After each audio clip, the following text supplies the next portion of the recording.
Everyone, I am Vikas Sharma and welcome to our YouTube channel genius Dickson.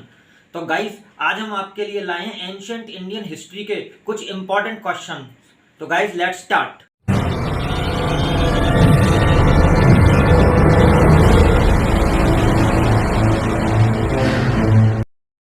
हाँ, तो guys, पहला question देखिए। मैं कवि हूँ, मेरे पिता वैद्य हैं और मेरी माँ चक्की पीसने वाली है। ये बहुत ही फेमस लाइन है। तो ये लाइन कौन से वेद में लिखी हुई है? तो इसका उत्तर है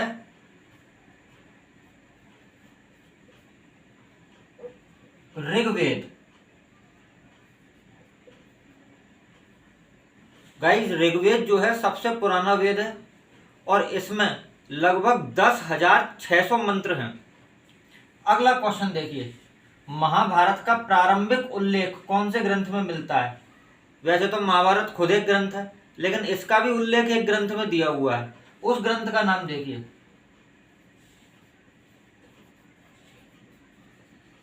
इसका नाम है अश्वलायन ग्रह सूत्र। अश्वलायन ग्रह सूत्र। नेक्स्ट क्वेश्चन देखिए। सिंधु घाटी सभ्यता के किस स्थल से लिपस्टिक का साक्ष्य मिला है? सिंधु घाटी सभ्यता के जितने भी स्थल हैं उनमें से कौन सा ऐसा है जहां लिपस्टिक का साक्ष्य मिला है? इसका अर्थ यह है कि सिंधु घाटी सभ्यता के जो लोग हैं वो सौंदर्य प्रसाधन, सौंदर्य के बारे में भी जानकारी रखते थे। तो आंसर है इसका चन्हू-दड़ो।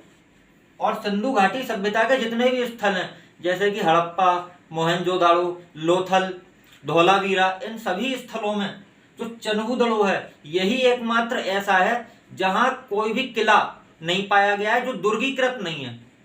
तो गाइस, नेक्स्ट क्वेश्चन देखते हैं। हाँ, तो गाइस देखिए, अपनी पुस्तक ऋग्वैदिक इंडिया में किस व्यक्ति ने आर्यों का मूल निवास सप्त सैंधव प्रदेश को माना है? जनरली यही कहा जाता है कि आर्यों का मूल निवास सप्त सैंधव प्रदेश था, लेकिन इसके बारे में अलग अलग जो हिस्टोरियंस हैं उन्होंने अलग अलग बातें कही हैं। कोई आर्यों को आर्कटिक प्रदेश का मानता है, कोई आर्यों को यूक्रेन का मानता है, कोई कहीं का मानता है, लेकिन जो एक सामान्य एक मत है वो है कि सप्त सैंधव प्रदेश में आर्य आए थे। तो ये बात कही किसने थी? तो देखिए, आंसर देखिए, डॉक्टर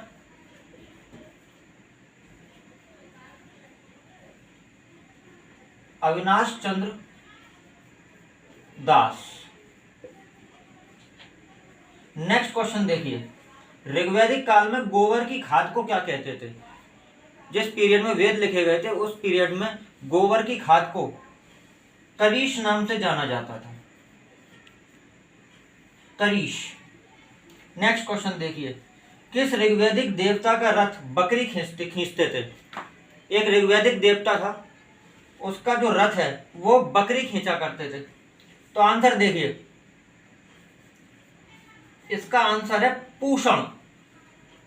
तो गाइस, नेक्स्ट क्वेश्चन देखते हैं। हाँ, तो गाइस देखिए, बुद्ध के उपदेशों के सार को क्या कहते हैं? जो बुद्ध के उपदेश हैं उनके सार के लिए एक नाम है प्रतीत्य समुत्पाद। बुद्ध के उपदेशों के सार को कहते हैं प्रतीत्य समुत्पाद। नेक्स्ट देखिए, अंग महाजनपद की राजधानी क्या थी? जो 16 महाजनपद थे उनमें एक मोस्ट इंपॉर्टेंट महाजनपद था अंग। महाभारत में जो कर्ण था वो यहीं का राजा था, इसीलिए उसको अंगराज कर्ण कहते थे। तो अंग महाजनपद की राजधानी थी चंपा। इसका एक दूसरा नाम था मालिनी। इसका जो उल्लेख है, ये इसका जो प्रथम उल्लेख है ये दिया गया है अथर्ववेद में।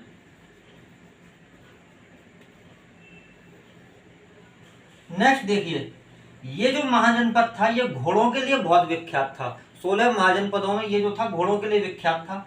इसका नाम था कंबोज। इसकी जो राजधानी थी उसका नाम था हाटक।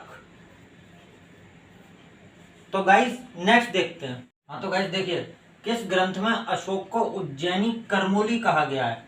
उज्जैनी करमोली शब्द अशोक के लिए कौन से ग्रंथ में यूज किया गया है?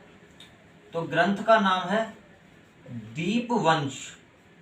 दीपवंश एक बौद्ध ग्रंथ है। नेक्स्ट देखिए, अशोक के धम्म यानी धर्म की परिभाषा कौन से ग्रंथ में है? इसका नाम है राहुलोवाद सूक्त।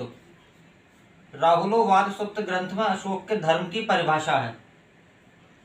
नेक्स्ट देखिए, कलिंग युद्ध की जानकारी अशोक के कौन से शिलालेख में है? कलिंग युद्ध की जानकारी अशोक के 13वें शिलालेख में है। तो गाइस नेक्स्ट देखते हैं। गाइस, मौर्य काल में टकसाल के अधिकारी को क्या कहते थे? जो टकसाल का अधिकारी होता था,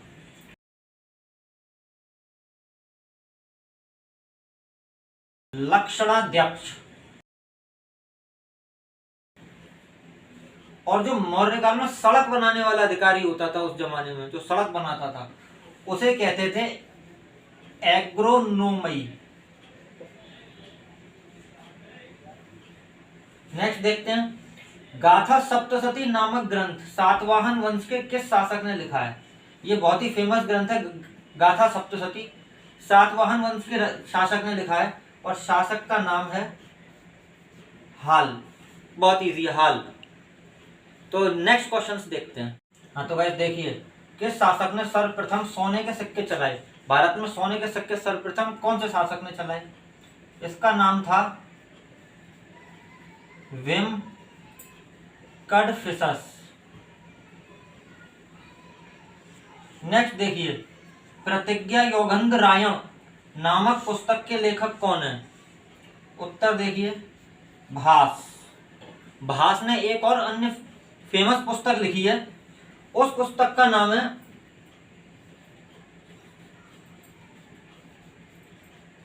स्वप्नवासवदत्ता।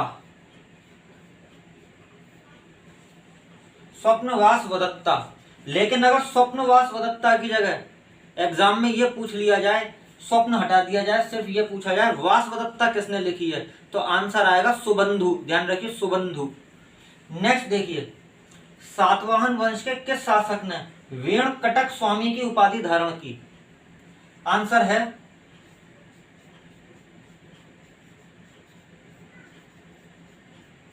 गौतमी पुत्र शातकर्णी। तो गाइस नेक्स्ट क्वेश्चंस देखते हैं। गाइस देखिए, जूनागढ़ अभिलेख किस शासक से संबंधित है? तो जूनागढ़ का जो अभिलेख है वो संबंधित है स्कंदगुप्त से। और एक बात और ध्यान करने लायक है कि जो स्कंदगुप्त है, इसे कुछ ग्रंथों में कहा गया है परिक्षिप्त वृक्षा। इसके लिए एक शब्द और यूज किया जाता है, परिक्षिप्त वृक्षा। तो कहीं भी परिक्षिप्त वृक्षा अगर लिखा हुआ जाए तो आपको आंसर में लिखना है स्कंदगुप्त। नेक्स्ट देखिए, सती प्रथा का प्रथम साक्ष्य कहां से मिला है? तो सती प्रथा का प्रथम साक्ष्य मिला है भानुगुप्त के एरण अभिलेख से। ये जो प्रश्न है कई कंपटीशंस में पहले पूछा जा चुका है, मोस्ट इंपॉर्टेंट क्वेश्चन है। सती प्रथा का प्रथम साक्ष्य, आंसर है भानुगुप्त का एरण अभिलेख। तो गाइस, यदि आपको चाहिए नॉलेज का खजाना तो लाइक, सब्सक्राइब और शेयर करके ही जाना। Thank you.